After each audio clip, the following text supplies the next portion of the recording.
नमस्कार दोस्तों, महारानी क्लासेज में आपका स्वागत है। आज हम अध्ययन करेंगे राणा विक्रमादित्य के बारे में। पिछली क्लास में हमने पढ़ा राणा सांगा या संग्राम सिंह के बारे में। तो हमने राणा सांगा के बारे में विस्तृत अध्ययन किया है।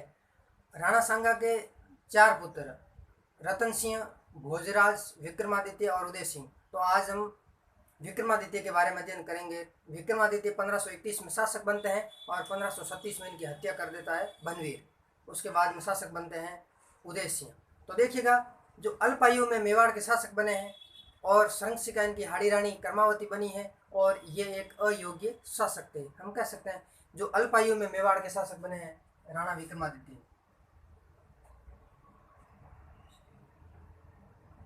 अल्प आयु में शासक बने। इनकी जो संशिका थी वो हाड़ी रानी कर्मावती इनकी माता थी। अल्पायु में बने तब इनकी संशिका कौन बनी? हाड़ी रानी कर्मावती। बूंदी से थी, इनकी ननियाल है बूंदी है। हाड़ी रानी कर्मावती, हम कह सकते हैं ये अयोग्य शासक थे। अयोग्य शासक थे। देखिएगा दोस्तों, हमने पिछली क्लास में पढ़ा था राणा सांगा के बारे में, लेकिन एक टॉपिक छूट गया था। तो हम यही लेते हैं कि जो विक्रमादित्य है ये शासक कैसे बने, इनसे पूर्व क्या हुआ वो घटना देखते हैं। राणा सांगा। राणा सांगा के पुत्र थे 4।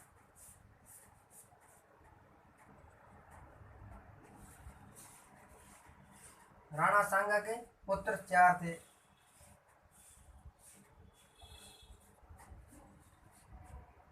एक का नाम था रतन सिंह, जो सबसे बड़ा था। दूसरे का नाम था भोजराज, जो मीराबाई का पति। तीसरा था विक्रमादित्य और चौथा था उदय सिंह।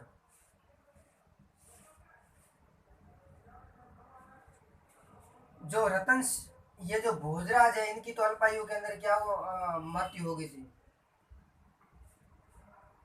अल्पायु में मृत्यु। बयाना का युद्ध में ये जाते हैं और वहाँ घायल हो जाते हैं। घायल होने के बाद में 7 दिन के बाद में इनकी मृत्यु हो जाती है और विधवा हो जाती है। मेवाड़ की जो है मीराबाई है, विधवा हो जाती है कम उम्र के अंदर ही। और विक्रमादित्य के पुत्र है हाड़ी रानी। विक्रमादित्य और उदय सिंह ये हाड़ी रानी कर्मावती के पुत्र थे। इनकी माता का नाम था हाड़ी रानी कर्मावती। ये जो कर्मावती थी ये बूंदी की थी, हाड़ाओं की राजकुमारी थी। और इनको जो दुर्ग सौंपा गया था वो रणथंभौर दुर्ग सौंपा गया था। रणथंभौर दुर्ग, ये रणथंभौर दुर्ग में रह रहे थे। कहाँ रह रहे थे? रणथंभौर दुर्ग में रह रहे थे। और अब है रतन सिंह। ये जो रतन सिंह है ये 1528 में शासक बनते हैं और 1531 तक रहते हैं। 1528 में शासक बनते हैं और 1531 तक शासक रहते हैं। होता यह है कि सुरजन सिंह हाड़ा, सुरजन सिंह हाड़ा इनके साथ जंगल में जाते हैं और हत्या कर देते हैं। हत्या कर देते हैं। ये जो सुरजन सिंह हाड़ा है ये हाड़ी रानी कर्मावती के भाई हैं, यानी हम कह सकते हैं इनके भाई है। ये बूंदी से आए थे यहाँ आकर के रतन सिंह को क्या किया, जंगल में लेके गए साथ में कि हम शिकार करेंगे। जब सुरजन सिंह हाड़ा और ये दोनों जंगल में जाते हैं और जंगल में जाते हैं तो वापस सुरजन सिंह हाड़ा आते हैं, रतन सिंह नहीं आते हैं। क्योंकि रतन सिंह की वहाँ क्या कर दी थी इन्होंने? रतन सिंह की वहाँ हत्या कर दी थी। जब रतन सिंह की हत्या हो जाती है और भोजराज अल्पायु में ही भोजराज की मृत्यु हो जाती है। अब राणा सांगा का तृतीय जो तीसरा पुत्र है विक्रमादित्य, कम उम्र के अंदर है, लेकिन विक्रमादित्य को शासक बनाया जाता है और विक्रमादित्य की हत्या बनवीर कर देते हैं और बनवीर के बाद में हत्या करने के बाद में उदय सिंह की भी करना चाहते थे, लेकिन उदय सिंह को बचा लेते हैं। कौन? उदय सिंह को पन्ना धाय बचा करके कुंभलगढ़ दुर्ग में लेके जाती है। तो अब देखिएगा कि आगे हम राणा विक्रमादित्य के बारे में अध्ययन करते हैं, तो आप स्क्रीनशॉट लीजिए।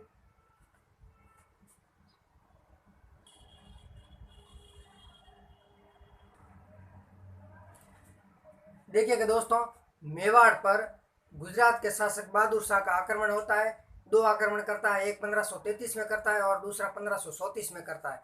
तो 1533 में जब आक्रमण करता है तो यहाँ की जो हाड़ी रानी है कर्मावती, क्योंकि विक्रमादित्य तो कम उम्र के थे, अल्पायुगी थे, तो हाड़ी रानी कर्मावती बहादुर शाह को रणथंभौर का दुर्ग देकर के संतुष्ट कर देती है, वापस भेज देती है। लेकिन द्वितीय आक्रमण कर देता है 1534 के अंदर बहादुर शाह। क्यों? उसने देखा था कमजोर शासक है और मैं उस पर क्या कर लूँ, अधिकार कर लूँ। द्वितीय आक्रमण करता है। तो उससे पहले हम लिखते हैं कि प्रथम आक्रमण कब करता है? प्रथम आक्रमण 1533 में करता है। प्रथम आक्रमण 1533 में। और हाड़ी रानी कर्मावती क्या करती है? हाड़ी रानी कर्मावती इनको बहादुर शाह को रणथंभौर का दुर्ग सौंप देती है। रानी कर्मावती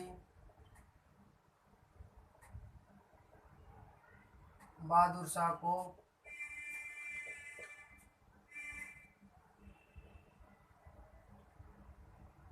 रणथंभौर का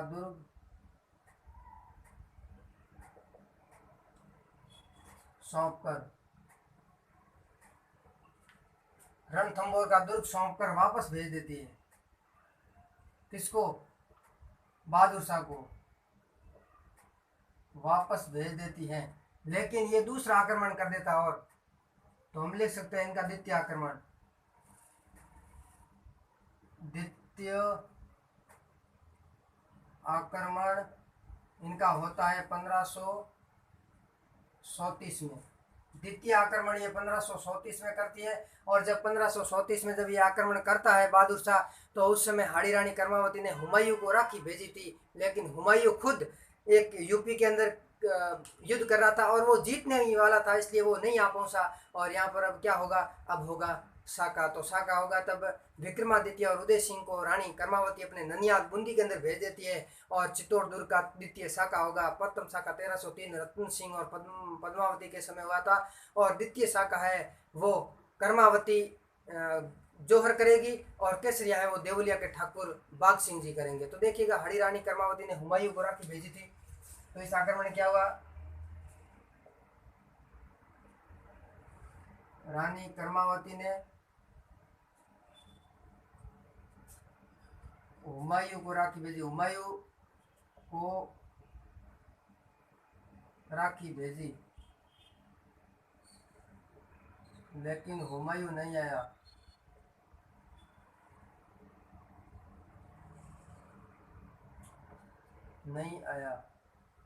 और हुमायूं और बहादुर शाह दोनों मिल गए थे आपस में, फिर वो नहीं आ पहुंचा।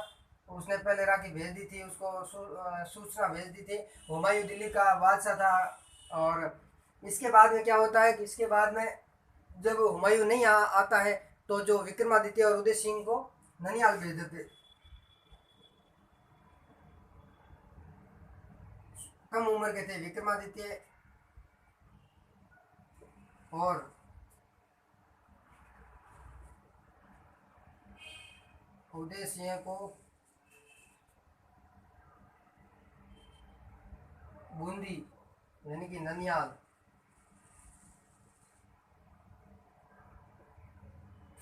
भेज दिया। ये तो चले गए बूंदी। और अब जो शाखा होगा ये तृतीय शाखा होगा, हम कह सकते हैं ये तृतीय शाखा होगा जो 1534 के अंदर होगा। इसके अंदर केसरिया करेंगे और जोहर। शाखे के अंदर एक होता है केसरिया, एक होता है जोहर। केसरिया देवलिया के ठाकुर,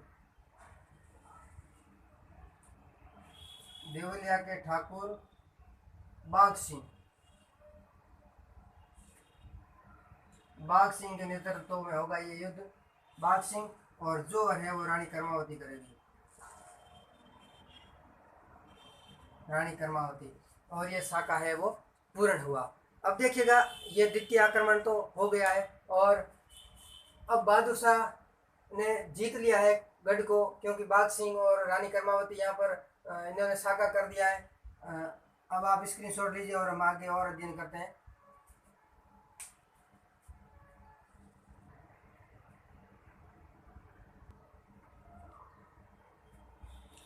देखिएगा दोस्तों, जब विक्रमादित्य और उदय सिंह बूंदी चले गए थे, तो जो पीछे है एक मेवाड़ की धरती पर एक व्यक्ति है जिसका नाम है बनवीर। बनवीर ने सोचा कि ये कायर है, इसलिए बनवीर ने 1537 ईस्वी के अंदर चित्तौड़गढ़ दुर्ग में विक्रमादित्य की हत्या कर दी। तो हम लिख सकते हैं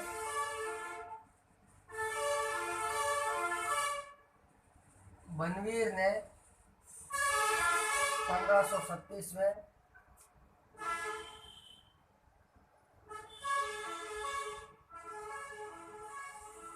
चित्तौड़गढ़ दुर्ग में विक्रमादित्य की हत्या कर दी। विक्रमादित्य संगीत सुन रहे थे, स्त्रियां डांस कर रही थी और संगीत कक्ष में थे, और उस समय इसने हत्या कर दी थी बनवीर ने। अब पन्नाधाय को पता चला, तो पन्नाधाय धाय माता थी उदय सिंह की, तो चंदन की बलि देकर के उदय सिंह को कुंभलगढ़ दुर्ग में जो किलेदार है वहाँ का आशा देवपुरा वहाँ लेकर के आई और संरक्षण प्रदान किया। तो लिख सकते हैं उदय सिंह की रक्षा कैसे की।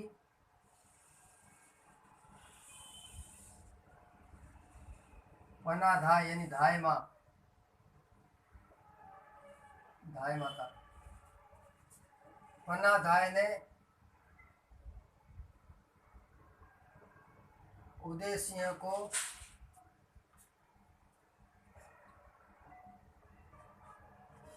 अपने पुत्र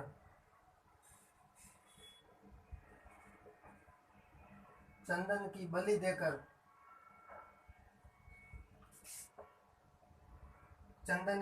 देकर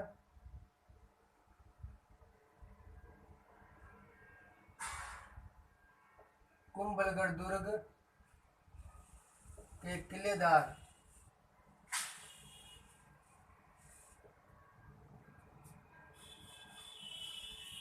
आशा देवपुरा के यहाँ लेकर आई। यानी कि जो आशा देवपुरा था किलेदार कुंभलगढ़ दुर्ग का, वहाँ लेकर के आई और यहाँ ला करके इसने शरण ली, उदय सिंह को बचाया अपने पुत्र चंदन की बलि दे करके। और फिर ये उदय सिंह बड़ा होता है, तो 1537 में कुंभलगढ़ दुर्ग से उदय सिंह ने चित्तौड़गढ़ दुर्ग पर आक्रमण करके बनवीर को मार गिराया।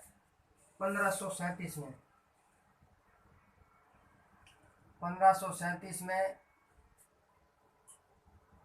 उदय सिंह ने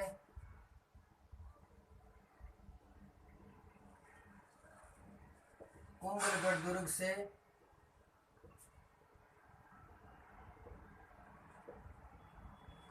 चित्तौड़गढ़ दुर्ग पर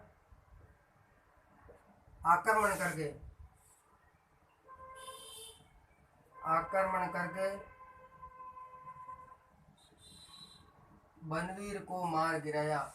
बनवीर को मार गिराया।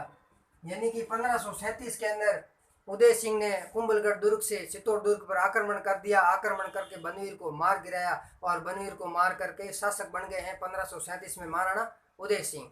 ये जो बनवीर है ये कौन था, ये देखिए कि महाराणा रायमल के 2 पुत्र थे, 4 पुत्र थे, हम लिख सकते हैं महाराणा रायमल।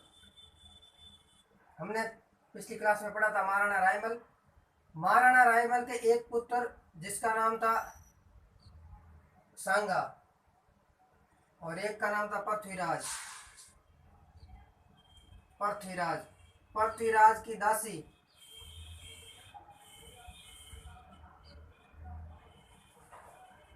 अनोरस दासी। पृथ्वीराज की एक दासी थी जिसका नाम था अनोरस दासी, और अनोरस दासी का एक पुत्र है जिसका नाम है बनवीर। ये एक दासी पुत्र है, बनवीर है वो एक दासी पुत्र है, हम कह सकते हैं ये एक दासी पुत्र है। इसने विक्रमादित्य की हत्या कर दी थी। तो देखिएगा दोस्तों, आज हमने विक्रमादित्य, महाराणा विक्रमादित्य के बारे में अध्ययन किया है। और बीच में रतन सिंह ने भी शासन किया, राणा सांगा। राणा सांगा के बाद में कुछ समय तक रतन सिंह ने शासन किया, रतन सिंह की हत्या हो जाती है, फिर महाराणा विक्रमादित्य और अब महाराणा उदय सिंह के बारे में हम अध्ययन करेंगे। तब तक आप, अगर आपको ये महारानी क्लासेस पसंद आई है तो आप ज़्यादा से ज़्यादा लाइक करें, शेयर करें, पसंद करें और महारानी क्लासेस के प्रति अपना प्रेम बना करके रखें। फिर मिलते हैं अगली क्लास के साथ, तब तक के लिए नमस्कार, धन्यवाद।